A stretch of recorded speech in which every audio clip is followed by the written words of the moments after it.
আমাদের প্রচেষ্টা হচ্ছে সুষ্ঠু একটা নির্বাচন হবে, আমাদের প্রচেষ্টা হচ্ছে স্বতঃস্ফূর্তভাবে লোকে ভোট দিতে পারবে, আমাদের প্রচেষ্টা হচ্ছে শান্তিপূর্ণভাবে লোকে ভোট দিতে পারবে।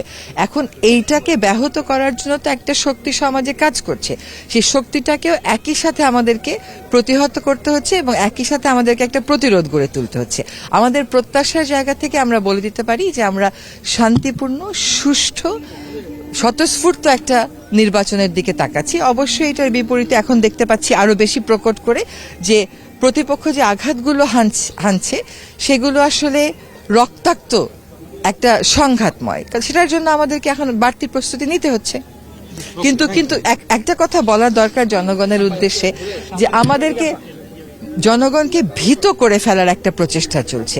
সরকারের দায়িত্ব হচ্ছে জনগণকে আশ্বস্ত করা, যাতে করে জনগণের মধ্যে ওই ভয়ের সংক্রমণটা না হয়। আমরা আমাদের জায়গা থেকে সাধ্য মতন সেই চেষ্টা করে যাচ্ছি।